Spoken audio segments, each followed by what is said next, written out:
There comes a moment in every life, quiet, unassuming, when the air shifts and something stirs deep within the marrow of your being.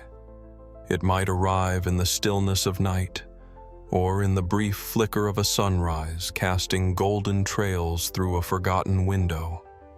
It is not a voice you hear, but a knowing that whispers, "This is not all there is." And in that whisper, soft as stardust and just as ancient, lies the beginning of a question that has haunted and guided humanity since its dawn. Can I change my destiny? Stay with us until the end of this video, and you may not only hear the answer, you may begin to live it. If you haven't yet, subscribe to this channel and align yourself with these journeys of awakening. Because what we're about to explore isn't just theory, it's a portal, a lantern lifted high against the shadowed walls of your inner maze. To speak of the law of attraction is to step beyond the predictable confines of cause and effect and into the spiraling dance of energy, intention, and belief. It is not merely a concept, but a living force, an unseen filament that binds thought to form, dream to matter. Yet for many, the phrase has become a glossed-over slogan, stripped of its original alchemy and diluted into motivational echo chambers. But here, we will return to its roots, back to the living soil of universal law, back to the timeless architecture of consciousness that weaves fate from the fibers of focus and faith. Altering your destiny is not about forcing the universe to bend to your will. Rather, it is about remembering that you were never separate from its rhythm in the first place. Like a droplet rejoining the ocean, your power is not in dominance, but in realignment. Your destiny is not a rigid track, laid out long before your birth. It is more like a mirror, a responsive, malleable surface that reflects the vibration of your innermost convictions. What you expect, you energize. What you believe, you sculpt. What you feel as real becomes the blueprint through which the quantum lattice of existence takes shape. But this is no child's game. The law of attraction is not magic in the sense of waving a wand. It is magic in the sense that it listens to everything. It listens to your hidden fears as much as your spoken affirmations. It listens to the sighs you exhale after disappointment. It listens to the internal stories you repeat in the temple of your mind, especially the ones you don't realize you're telling. You are always communicating with reality, whether you intend to or not. And so the question becomes, are you aware of the frequency you're transmitting? If thoughts were arrows, they would not merely point, they would land. Every idea you water with attention grows roots in the unseen. Every visualization is a seed in the soil of the now. The universe does not respond to your wishes. It responds to your energy. And energy, unlike surface-level words, cannot lie. So to alter your destiny, you must become fluent in the unspoken language of vibration, emotion, and focus. This is not simply about thinking positively. It is about becoming aligned, becoming coherent with the world you say you want to enter. And yet, this process is not without its paradoxes. For destiny itself is a curious concept. On one hand, it evokes the feeling of fate, a pre-written story etched in the stars. On the other, it hints at agency, a script still in your hands, ready to be revised. The truth lies in the meeting of both. You were born into a universe of laws, but those laws are participatory. Your thoughts are not irrelevant flares in the dark. They are coding commands sent into the mainframe of the cosmos. To truly grasp the law of attraction is to understand that your outer world is a hologram, a projection of your dominant internal reality. This is not meant to blame you for misfortune, but to awaken you to your part in the dance. You are not the sole author of all things, but you are not a powerless pawn either. You are a co-creator, writing with invisible ink, shaping with the instrument of belief. In ancient temples and modern neuroscience alike, this secret has been whispered and studied, that where attention goes, energy flows, that the observer shapes the observed. That belief not only colors perception, but molds reality itself at the quantum level. These are not empty aphorisms. They are echoes of something deeper, evidence that reality is not fixed, but interactive. And so we begin not with instruction, but with invitation. Consider this. What if your life, as it stands now, is not the full picture, but just a chapter frozen in the ink of your past assumptions? What if the universe is listening, waiting for you to speak not just with words, but with emotion, clarity, and sustained focus? What if your destiny is not somewhere you're headed, but something you're broadcasting right now? In the coming sections, we'll uncover the architecture behind these truths. We'll explore the mechanisms, the metaphors, the practices, and the deeper symbolic roots that reveal how one can indeed alter their destiny. But for now, sit with this truth. You are not just walking through life, you are projecting it. And once you understand the projector, the real can be changed. To understand how one might truly alter destiny through the law of attraction is to peer into the unseen gears of reality itself, not the gears fashioned by metal or time, but those forged from thought, emotion, and awareness. This is not the language of textbooks. It is the deeper current running beneath the surface of all things. In this current, cause and effect are not simply linear. They are circular, spiraling, echoing through dimensions both physical and unseen, responding to the energetic signature of your being like ripples across a still pond. At the heart of the law of attraction lies one fundamental concept: resonance. Not metaphorical resonance, but literal vibrational harmony between what you are and what you receive. Picture the universe not as a silent void, but as a vast sentient field, a matrix of possibility humming with infinite potential timelines. In this living field, every belief you hold becomes like a tuning fork. If that fork hums with scarcity, anxiety, or unworthiness, it activates the parts of the field that mirror those same tones. If it vibrates with confidence, clarity, and deep trust, it awakens a completely different set of probabilities. Destiny, then, is not a pre-carved statue. It is wet clay, sensitive to the pressure of your hands, malleable, reactive, and always listening. This clay responds not to your outer declarations, but to your inner coherence. And what is inner coherence? It is the alignment between your thoughts, your emotions, and your subconscious beliefs. If even one of these contradicts the others, the clay begins to twist, uncertain of the shape it is meant to take. So, we must understand a foundational truth. The law of attraction is not activated by your momentary affirmations. It is powered by your dominant vibration. That vibration is not something you consciously emit for a few minutes a day. It is the overall tone of your inner world. And it is this tone, like a magnet beneath the fabric of time, that pulls experience to you. Not because you deserve it or don't deserve it, but because it matches your song. This is where many become disillusioned. They speak abundance but feel fear. They visualize success but carry doubt in their bones. And so they conclude the law is broken or false. But in truth, the law is always precise. It cannot be fooled by words.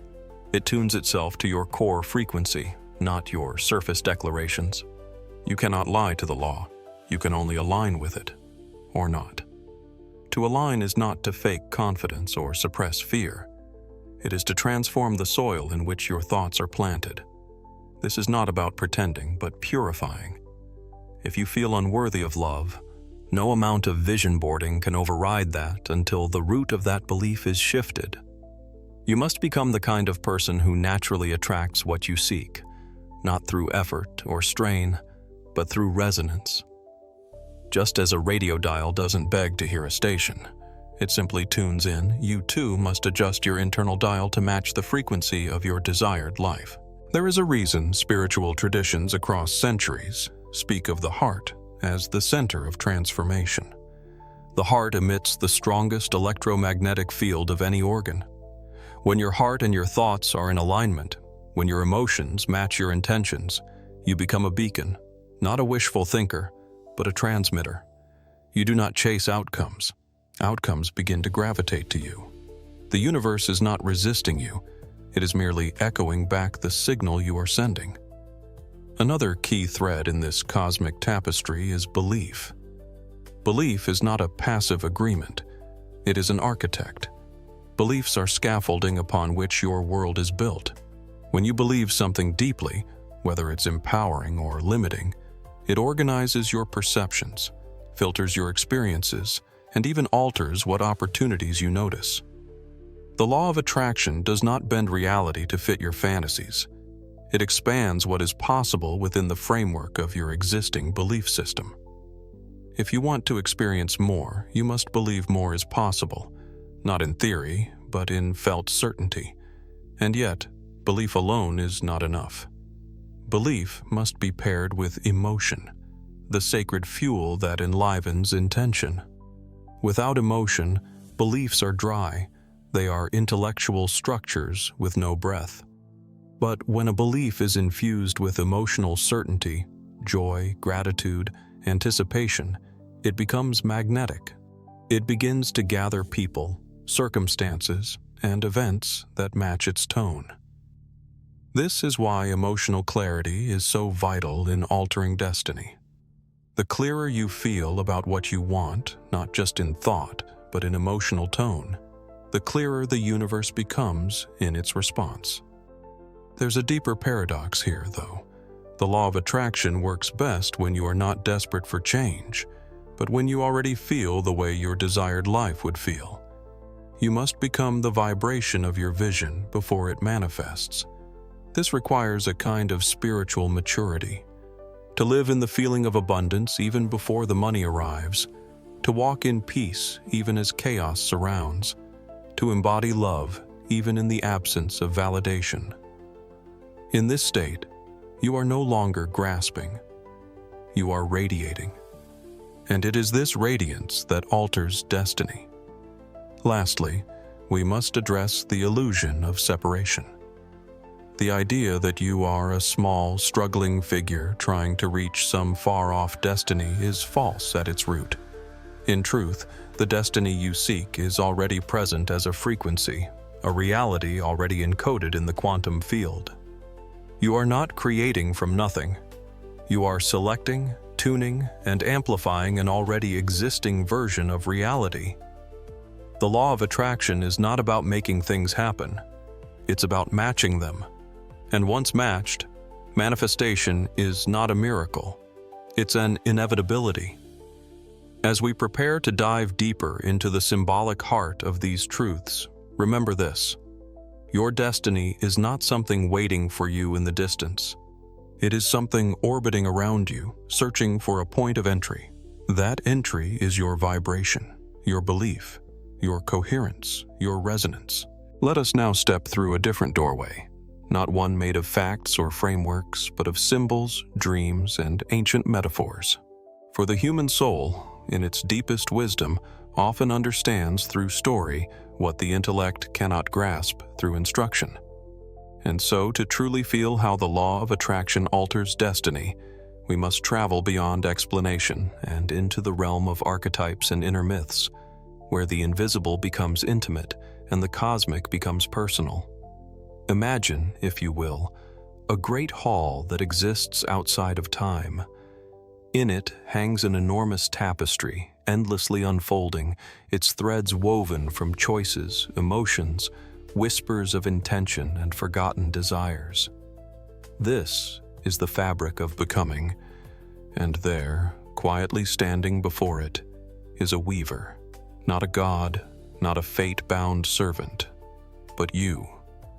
Yet this you is a version more ancient than your body, more luminous than your mind. This weaver does not work with needles or thread, but with vibration. Every thought you think becomes a stroke. every emotion a color, every belief a texture. The design is not fixed. It moves as you move. It listens. But here's the secret the world rarely tells. You are both the weaver and the tapestry. You are the one dreaming and the dream. You are the soul writing the music and the dancer moving through its rhythm. What appears to be destiny, random luck, coincidence, serendipity, is actually the echo of the patterns you have set in motion, sometimes long ago, sometimes just a breath before. One of the most ancient symbolic tales that echoes this principle is the myth of the phoenix. This bird of radiant fire, when consumed by its own flames, does not perish. It is reborn from its ashes, luminous and new. Why has this image persisted through millennia? Because it is not a tale of destruction, it is the architecture of transformation. The phoenix does not fight its ending. It embraces the fire, knowing it is the portal to new form. So too must we embrace the burning of outdated beliefs, the dissolution of patterns that no longer serve us. Only then can the law of attraction bring forth something truly different. For you cannot summon a new destiny while clinging to the identity that created the old one. Another allegory arises from the ancient image of the mirror. The mirror is everywhere in mystical traditions, from Eastern parables to Gnostic scripture. It is said that the world you see is not out there, but is your own reflection. What angers you in another is your own hidden rage. What you admire in others is a dormant gift in yourself, waiting to be activated. In terms of manifestation, this is crucial. The mirror does not lie, but it can be misunderstood. If you see poverty, lack, or rejection again and again, it is not because the world is cruel. It is because the mirror cannot show you what you do not radiate. To change the reflection, you must change what stands before it. And here, the law of attraction reveals its most mystical layer. It is not a law in the way gravity is a law. It is more like a mirror within a mirror, endlessly folding back on itself, magnifying what is already believed. If you step into a hall of mirrors with fear, fear will greet you 100 times. If you step in with wholeness, the hall becomes a cathedral of possibility. The universe is not testing you, it is reflecting you. The test is self-revealing. Now consider the metaphor of the garden. The inner world is soil. Beliefs are seeds. Emotion is sunlight. Action is water. Time is the patient gardener. Whatever you plant, consciously or unconsciously, will grow. The garden does not judge what you put in it. It does not say, this is a good seed and this is a bad one. It simply responds. If you plant despair and water it daily with rumination and fear, it will bloom faithfully. If you plant joy and tend it with gratitude and presence, it too will bloom. The law of attraction, then, is not personal. It is responsive. It is the divine gardener obeying your vibration. But perhaps the most potent symbolic story is the image of the dreamer who forgets they are dreaming. In countless mythologies, from Hinduism's concept of Maya to the teachings of Gnostic texts, we find this idea that we are not victims of reality, but authors who have fallen asleep inside their own story. The dream seems real because we have forgotten we dreamed it into being. The law of attraction, in this sense, is not a tool to get things. It is a sacred alarm clock, a mystical call to wake up inside the dream and choose again. Once awake, you realize the walls were never fixed. The path was never closed. The story was never over. You see, symbolic truths hold immense power because they bypass the ego. They do not argue. They awaken. They nudge you gently toward the realization that the world has always been listening to your inner state. That even now, your future is forming, not from some divine ledger or karmic sentence, but from the stories you accept as real, the archetypes you embody, the metaphors you live through. To alter your destiny is to realize you are not just in the story. You are the storyteller. And the pen you hold is energized not by force, but by focus, faith, and frequency. The law of attraction is not about asking the universe to bend. It is about discovering that you were always the universe in motion, dreaming yourself forward. And so, dear traveler, before we step into the practical ground of how to walk this mystery in daily life, let these symbols root into you. See the phoenix in your pain. Recognize the mirror in your relationships. Tend your thoughts like seeds in a sacred garden. And above all, remember the dreamer, the one who forgot they were dreaming, only to awaken and write a new chapter. So far, we have walked among symbols, soared with phoenixes, and looked into mirrors that reveal the soul's blueprint.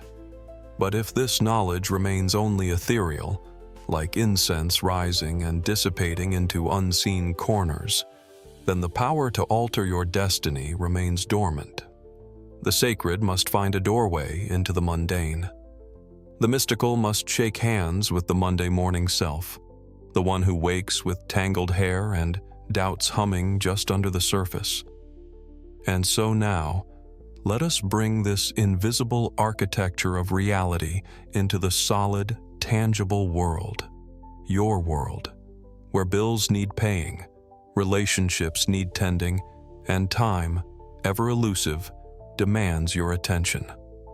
The law of attraction, when integrated properly, is not some lofty spell to summon luxury from thin air. It is a discipline of vibration, a daily dance with awareness. It does not ask that you become perfect. It asks that you become conscious. Conscious of your thoughts, yes, but more importantly, conscious of your reactions, your stories, your inner climate. The world does not meet you where you want to be. It meets you where you are consistently vibrating. This is where many seekers lose their way. They visualize for 5 minutes and then worry for 5 hours. They affirm abundance, but wince at every transaction. They write love letters to the universe, but then betray themselves with self-criticism and doubt. The law of attraction does not punish such contradictions. It simply mirrors them. The real work, then, begins not with outer effort, but with inner alignment. This is not the path of manipulation. It is the path of energetic congruence. Begin where you are, but begin deliberately. Upon waking, instead of reaching for your phone or replaying yesterday's regrets, pause. Place your hand on your heart. Feel its rhythm. You are alive, a beacon, a transmitter. This simple act grounds you in the present, where all power resides. Speak not to the world, but to yourself. Today, I broadcast love. Today, I choose coherence. Today, I remember that I am not the echo, but the origin. This daily ritual need not be elaborate. It must only be real. If your energy is scattered, center it. If your thoughts are chaotic, breathe them into stillness. The point is not to control life, but to become the kind of person to whom your desired life naturally flows. If abundance is what you seek, ask, would the abundant version of me panic over this bill? Or would they respond with trust, resourcefulness, and gratitude? If love is your desire, inquire, would the loved version of me chase validation or stand rooted in their worth, open and radiant? This is not delusion. It is rehearsal for resonance. Just as an actor steps into character long before opening night, so too must you embody the vibration of the reality you are calling forth. The universe responds not to fantasy, but to embodied expectation. And expectation is not wishful thinking. It is the gravitational pull of belief worn into the grooves of your daily choices. Watch your language. Your words are not decorations. They are declarations. When you say, "I never have enough," you are not describing reality. You are constructing it. When you say, "Things always work out for me," you are not lying. You are aligning. Speak with the awareness that every syllable is an energetic command. And yet, even more powerful than words are feelings. Words can be faked. Feelings cannot. That is why gratitude, genuine gratitude, is such a potent amplifier. When you feel thankful before the blessing arrives, you collapse the distance between intention and manifestation. Gratitude is not the reward, it is the key. In practical terms, the law of attraction also demands discipline of focus. You become what you repeatedly give attention to. If your attention is a flashlight, are you shining it on lack, failure, betrayal, or are you illuminating potential, beauty, and growth? This does not mean you must ignore hardship. It means you must choose your focal point with purpose. When pain arises, feel it, but do not set up camp there. Let it pass through, then redirect your lens to what nourishes your spirit. Focus is not about denial, it is about deliberate creation. And yes, action matters, but not action rooted in desperation or control. Action, when aligned, becomes inspired. It feels like flow rather than force. The law of attraction does not negate effort, it transcends struggle. When your inner world is clear, action becomes joyful, intuitive, even effortless. You will meet the right person at the cafe. You will stumble upon the perfect article. A door will open where once there was only wall. These synchronicities are not random. They are the echo of your coherence. Real-world integration also means examining your environment. You cannot plant roses in a toxic swamp and expect them to bloom. What do you feed your mind? Who do you spend time with? Do your surroundings support the frequency you wish to live in? Or do they reinforce the patterns you long to break? Change does not require abandonment of everything familiar, but it does require sacred curation of thoughts, people, habits, even decor. Your physical space can be a sanctuary or a static prison. Choose consciously. You are not just altering destiny, you are learning to pilot your frequency. And as you refine this skill, you will notice something uncanny. Life begins to feel scripted for you.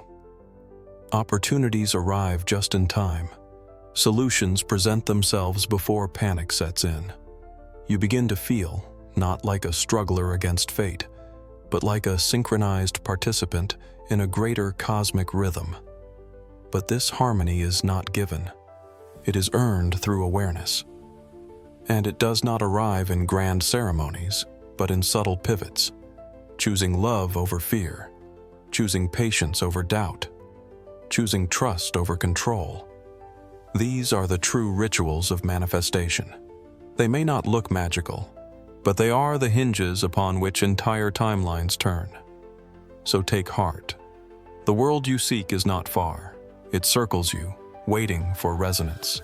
And your daily choices, small, quiet, sacred, are the tuning fork. And so we return to where we began, not in place, but in understanding. We have wandered through the landscape of destiny, not as wanderers lost in fog, but as seekers rediscovering the keys we forgot we held. The law of attraction is not merely a method, nor is it a trend to be tried and discarded. It is a fundamental rhythm of existence, a cosmic language written into the marrow of the universe, vibrating in every atom and echoing in the architecture of time. It is the song you have been humming unknowingly your entire life. The difference now is you can finally hear it. To alter your destiny is not to force your way through steel bars of fate. It is to remember that the prison was always made of mist. It is to awaken within the dream and, with clear eyes and coherent energy, begin to shape it from the inside out. The most radical truth you can ever accept is that you are not at the mercy of life. You are not drifting on a river of randomness. You are standing on the shoreline with a compass called belief, a sail called emotion, and the winds of focus at your back. The voyage awaits. But transformation requires more than inspiration. It requires a shift so complete that your old self no longer fits. It means releasing not just bad habits, but outdated identities. It means walking away from the version of you that believed in limitation, in waiting, in shame.